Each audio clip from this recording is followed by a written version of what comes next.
Skipper, it's a relatively young-looking Bangladeshi side where, I mean, you have lost so many of your seniors like Mushfiq Rahim, Mahmudullah, Shakib Al Hassan. How much are you looking forward for this series, given the fact that Sri Lanka ranked number 4 and you are ranked number 10? Actually, first of all, definitely we're missing senior player, and they played really well many years for our countries, and yes, we are definitely miss, and it can happen, sometime. It can happen because you have to get retired. The guys are retired at this moment, and yes, good moment. I think the newcomer and the opportunity. So if you play well, definitely very good opportunity for the young guys. So yeah, I think it's would be better. The 50-over World Cup is obviously 2 years away. You got time to build up a team. Is that something that you are looking forward to do, looking at the long run? Yeah, definitely. We have enough time to prepare ourselves, and it's good opportunity every players. And I think yes, some of the players is coming youngest, and they have good opportunity to perform well in this format. And yes, we're looking for the World Cup, and definitely we had lots of enough time our hand. So we see everything how goes looking forward. আসসালামু আলাইকুম। ওয়ালাইকুম আসসালাম। আপনি এমন একটা সময় national টিমের দায়িত্বটা নিয়েছেন যে আমরা মাঠের মধ্যে আসলে ঠিক পারফর্ম করতে পারছি না ওয়ানডেতে, অ্যান্ড অ্যাট এ টাইম আপনাকে স্পিন ডিপার্টমেন্ট সামলাতে হবে, ব্যাটিং অর্ডার একটা গুরুত্বপূর্ণ পজিশন, এর সাথে সাথে captaincy. So how challenging is it for you? Always challenging. আর আপনি যেটা বললেন যে সিচুয়েশনটা, একটা দেখেন যে আমরা যে টিমটা আছি, আমরা হয়তো বেশ কিছুদিন ধরে ভালো খেলছি না, এর মানে এ না যে আমরা খারাপ করছি কন্টিনিউ। আমার কাছে মনে হয় লাস্ট ইয়ার আমরা ওডিআইতে 2টা সিরিজ খেলেছিলাম, আমরা ওইরকম এনাফ সিরিজ খেলতেও পারিনি, যেহেতু আমাদের লাস্ট ইয়ার আমরা অনেক বেশি টেস্ট ম্যাচ খেলেছিলাম। সো আমার কাছে মনে হয় যে আমাদের যে ল্যাকিংসগুলো আছে আমরা সেটা নিয়ে ডিসকাস করছি, এবং আমরা যদি ব্যাক টু ব্যাক সিরিজ খেলতে পারি তাহলে আমাদের জন্য আরও বেটার হবে। কারণ একটা জিনিস দেখেন যে আমরা এখন একটা সিরিজ খেললাম, আবার 6 মাস পর একটা সিরিজ খেললাম, তখন আমাদের জন্য একটু ডিফিকাল্ট হয়ে যায়। সো আমার কাছে মনে হয় সামনে যে ওডিআইগুলো আছে ব্যাক টু ব্যাক অনেক খেলা আছে, সো এর ভিতরে হয়তো আমরা খুব ভালো একটা কামব্যাক করতে পারবো। ক্যাপ্টেন নাজমুল হোসেন শান্তর সাথে আপনি অনেকদিন ধরে খেলেছেন, সো আপনি তার ক্যাপ্টেন্সিতে খেলেছেন, তিনি আন্ডার-19 পর্যায়ে আপনার ক্যাপ্টেন্সিতে খেলেছিলেন। সো এখন আবার একটা ট্রানজিশনের মধ্য দিয়ে যাচ্ছেন আপনারা, তিনি ক্যাপ্টেন্সি থেকে রিটায়ার করলেন মাত্র, আপনি দায়িত্বে। সো আপনাদের মধ্যে ইন্টারনাল বিল্ড আপটা কীভাবে হয় আসলে? দেখেন, এই যে ক্যাপ্টেন্সির ইস্যু নিয়ে অনেক কথা হচ্ছে, অনেকে আমরা জানি যে এইটা নিয়ে অনেক বেশি ডিসকাস হচ্ছে, আর এটা আমাদের ভিতরে ওইরকম ম্যাটার করছে না। কারণ আপনি দেখেন যে অ্যাজ এ প্লেয়ার হিসাবে আমরা যখন খেলি আমাদের কাজ হলো টিমকে সাপোর্ট করা, টিম পারফরমেন্স করা। এবং শান্ত যখন ক্যাপ্টেন ছিল আমি অনেক হেল্প করেছি, পারফর্ম করেছি।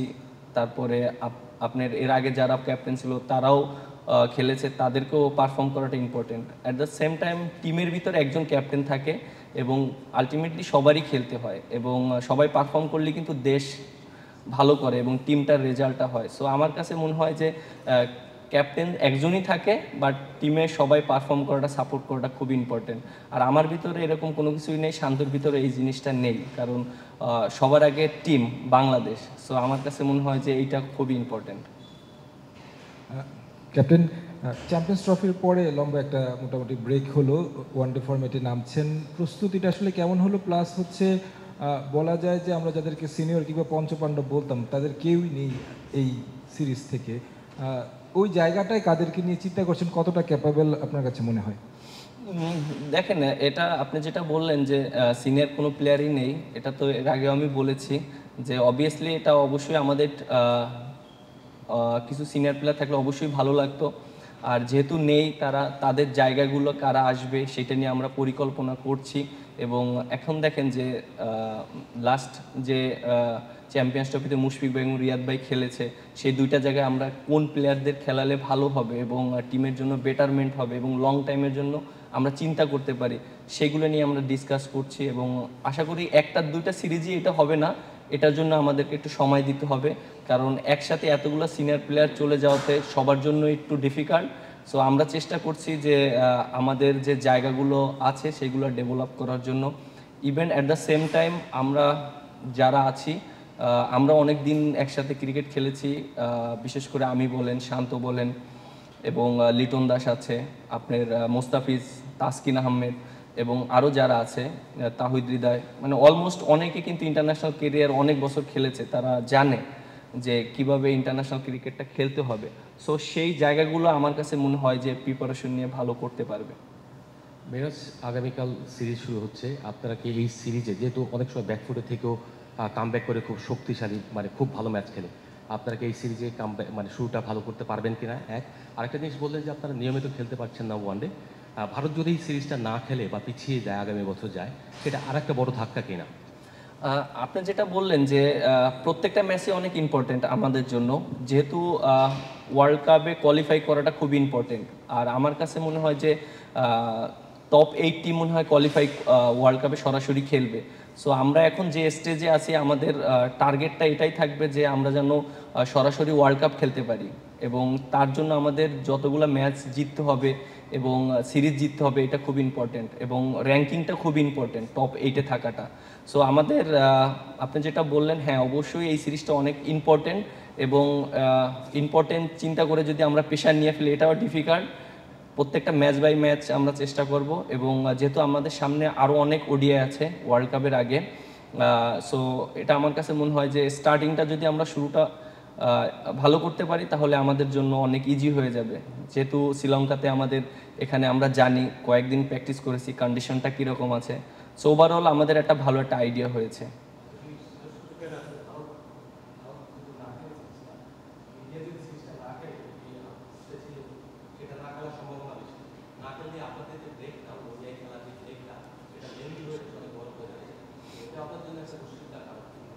এখনও তো 100% কনফার্ম হয়নি, আমি জানি না, যতটুকু জানি এটা নিয়ে কথা চলছে।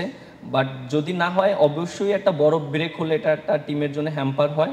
বাট আমার কাছে মনে হয় যে যেহেতু নেক্সট ইয়ারে আরও অনেক ওডিআই ম্যাচ আছে, সো তার আগে আমাদের প্রিপারেশনগুলো আমরা নিতে পারবো, এবং কোন জায়গায় কোন প্লেয়ারগুলো খেলবে সেটা মেন্টালিভাবে আরও স্ট্রংভাবে আমরা কামব্যাক করতে পারবো। মিরাজ, বলছিলেন র্যাঙ্কিংয়ে একটু উপরে থাকা খুবই গুরুত্বপূর্ণ। আমরা 6-এ ছিলাম, 6 থেকে 10-এ নেমে গেছি, এবং সব কিছু মিলে অন্যান্য ফর্মেটেও আমরা আসলে ভালো পারফর্ম করতে পারছি না। লাস্ট টেস্ট ম্যাচটাও একটা উদাহরণ। এবং এই মাঠের কথাও যদি চিন্তা করি, শ্রীলঙ্কাকে আমরা কখনোই হারাইতে পারি নাই 10টা ম্যাচ, এবং তবে শেষ ম্যাচে আসলে ভারতের বিপক্ষে বাংলাদেশের একটা সুপ্রস্তুতি আছে এখানে। তো আপনাদের আসলে মানে অনুপ্রেরণার কোন জায়গাটা আছে যে আপনি কামব্যাক করতে চাচ্ছিলেন, কোথা থেকে আসলে মোটিভেশনটা পাচ্ছেন একটা দারুণ কামব্যাক করার জন্য? আপনি যেটা বললেন যে আমরা মোটিভেশনটা কিভাবে পাচ্ছি, আমরা যখন লাস্ট ওডিআই সিরিজটা খেলেছিলাম শ্রীলঙ্কার এগেনস্টে, তখন বাংলাদেশে হয়েছিল, সেই সিরিজটা আমরা জিতেছিলাম এবং আমরা খুব ভালো ক্রিকেট খেলেছিলাম। সো ওইটা থেকে আমাদের একটা অনেক কনফিডেন্স দিবে।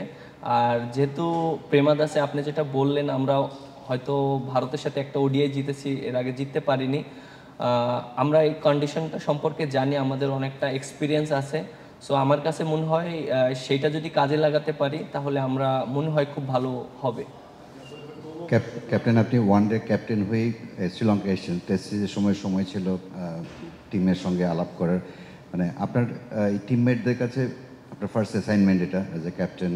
বাংলাদেশ দলের সময় ভালো যাচ্ছে না, শ্রীলঙ্কা ভালো খেলছে, তো এই ডিফিকাল্ট টাইমে টিমের কাছে আপনার মেসেজটা কি? যদি আরেকটু সহজ করে বলি যে মানে আপনার ক্যাপ্টেন্সি ফিলোসফি কি? আপনি যেটা বলেন ডিফিকাল্ট সময়, যেটা আমি সবসময় দেখেন যে আমি যে পজিশনে ব্যাটিং করি সবসময় কিন্তু প্রেশার সিচুয়েশনে ব্যাটিংটা করি, এবং বোলিংটাও কিন্তু প্রেশার সিচুয়েশনে করতে হয়। সো আমার কাছে মনে হয় বাংলাদেশে আমি অনেক ম্যাচ খেলেছি যে প্রেশার সিচুয়েশনে হ্যান্ডেল কিভাবে করতে হয় সেটা মানে মাঠ থেকে অনেকটা অ্যাপ্লাইও করেছি। বাট যেহেতু আপনি যেটা বললেন যে আমি যে সিচুয়েশনে ক্যাপ্টেন্সিটা নিয়েছি বা টিমটাকে কিভাবে কি করব, আমার কাছে মনে হয় যে আমার যে ইন্টারন্যাশনাল এক্সপিরিয়েন্সটা আছে সেটাকে আমি কাজে লাগানোর চেষ্টা করব, এবং আমি মনে হয় অ্যাজ এ ক্যাপ্টেন যে ওডিআই ফরম্যাটে হয়েছি, আমি বাংলাদেশ টিমের প্রত্যেকটা ক্যাপ্টেনের আন্ডারে খেলেছি। সো এটা আমার জন্য একটা ব্লেসিং। বিশেষ করে বাংলাদেশের আপনি যদি বলেন মাশরাফি ভাইয়ের কথা বলেন, আপনি যদি তামিম ভাইয়ের কথা বলেন, এবং আরও যে আমি ওডিআই ক্যাপ্টেন যাদের আন্ডারে খেলেছি, আপনি লিটন দাস বলেন একটা সিরিজে পেয়েছিলাম, শান্তর আন্ডারে খেলেছি। সো আমার কাছে মনে হয় তাদের এক্সপিরিয়েন্সটা আমি দেখেছি কাছ থেকে, কিভাবে করতে হবে, কিভাবে নিজেকে ইউটিলাইজ করতে হবে। এবং আমি যেহেতু 8 বছর ইন্টারন্যাশনাল খেলেছি, এটাও একটা এক্সপিরিয়েন্স হয়েছে। সো ওভারঅল প্রেশার নেওয়ার মতন যে অ্যাবিলিটিটা আছে, আমি মনে করি সেটা আমার এখন হয়েছে। হয়তো আরও অনেক আগে হলেও সেই জিনিসটা পারতাম না, বাট আশা করি সেই জিনিসটা আমি অ্যাপ্লাই করতে পারবো। মিরাজ, যেটা হচ্ছে যে আপনার ব্যাটিং পজিশনটা, আপনি তো আসলে মানে অন্য ক্যাপ্টেন বা অন্য কোচদের আন্ডারে যখন খেলেছেন, মানে যখন যেভাবে বলা হতো ওভাবেই খেলতে হতো। সো আপনি তো এখন ক্যাপ্টেন, মানে আপনি চাইলেই আপনার পছন্দের পজিশনে হয়তো বা দলের প্রয়োজনে আপনি খেলতেই পারছেন। সো আপনি এই জায়গাটায় আসলে কি চিন্তা করছেন, নিজের ব্যাটিং পজিশনটা আসলে কি হতে পারে? পাশাপাশি ওপেনিংয়ে একটা ব্যাপার আছে, যেটা তানজিদ তামিম আছেন, লিটন কুমার দাস আছেন, আবার নাইম শেখও ভালো ফর্মে, ইমনও ভালো ফর্মে। লিটনের পজিশনটা আসলে কোন জায়গায় হতে পারে যদি বেস্ট 11-এ খেলার চান্স থাকে? আপনার ব্যাটিং পজিশন আর হচ্ছে ওপেনিং প্লাস লিটনের ব্যাটিং পজিশন। দেখেন, আপনি এর আগে বলেছি যে আমরা যখন চ্যাম্পিয়ন্স ট্রফি থেকে এসেছি, তারপরে আমরা কোনো ওডিআই খেলিনি। আর দুইটা ইম্পর্টেন্ট পজিশনের জায়গায় কিন্তু চলে গিয়েছে এবং তারা রিটায়ার্ড নিয়ে নিয়েছে। মুশফিক ভাই এবং মাহমুদুল্লাহ রিয়াদ ভাই, তারা অনেক ইম্পর্টেন্ট প্লেয়ার ছিল টিমের জন্য। সো দুইটা জায়গা অনেক ভ্যালুয়েবল জায়গা আমার কাছে মনে হয়, এবং আমরা চেষ্টা করব ওই জায়গাটা যেন যারা এক্সপিরিয়েন্স প্লেয়ার তারা যেন ওই জায়গাটা নিতে পারে। অ্যাজ এ ক্যাপ্টেন হিসাবে আমার কাছে মনে হয় যে ওই দুইটা জায়গার একটা জায়গায় আমি ব্যাটিং করতে পারি, আর একটা জায়গায় হয়তো লিটন দাসকে খেলাতে পারি। কারণ আপনি দেখেন যে ওখান থেকে কিন্তু খেলাটাকে বানাতে হয়। সো আমার কাছে মনে হয় ওখানে যদি আমি একটা জুনিয়র প্লেয়ারকে দেই, সে কতটুকু প্রেশারটা রিলিজ করতে পারবে বা ওইভাবেই করতে পারবে, মেন্টালিটি রেডি হবে, এটা আমার কাছে একটু আরও সময় দিতে হবে। বাট ওই দায়িত্বটা যদি আমরা অ্যাজ এ সিনিয়র প্লেয়ার হিসেবে নিতে পারি, এবং আমাদের ওই দায়িত্বটা নিতে হবে। সো আমার কাছে মনে হয় ওই জায়গাগুলো আমরা চিন্তা করছি এবং ব্যাটিং ওইভাবে আমরা ফোকাস দিচ্ছি। মিরাজ, আপনি যদিও বাংলাদেশ শ্রীলঙ্কার সঙ্গে লাস্ট সিরিজ জিতেছে এবং শ্রীলঙ্কা এ মাঠেও আমরা ইন্ডিয়ার সঙ্গে একটা ম্যাচ জিতেছি, সেটা ঠিক আছে। কিন্তু রিসেন্ট পাস্টে গত 1 বছরে শ্রীলঙ্কার এ মাঠের পারফরমেন্স খুব ভালো। ওয়ানডেতে অস্ট্রেলিয়া, ইন্ডিয়ার সঙ্গে তারা জিতেছে, এবং সেইটা মাথায় রেখে প্লাস উইকেট দেখেছেন কিনা, সব কিছু মিলে যদি প্রতিপক্ষ শ্রীলঙ্কা সম্পর্কে বলতেন যে তারা এই মাঠে কতটা শক্তিশালী, বিশেষ করে যখন প্রথম দুইটা ম্যাচ আপনি এই মাঠে খেলবেন। অবশ্যই, অবভিয়াসলি শ্রীলঙ্কা অনেক ভালো টিম, বিশেষ করে ওদের দেশের মাটিতে। আর ওরা এখানে অনেক ম্যাচ খেলেছে, ইন্ডিয়ার সাথে খেলেছে, আরও অনেক দেশের সাথে খেলেছে। এবং আমরা যে জিনিসটা চেষ্টা করবো, অবভিয়াসলি উইকেটটা দেখেছি, আমার কাছে মনে হয় উইকেটটা অনেক ভালো উইকেট হবে, ব্যাটসম্যানদের জন্য অনেক আইডল হবে, রান করার মতন উইকেট হবে।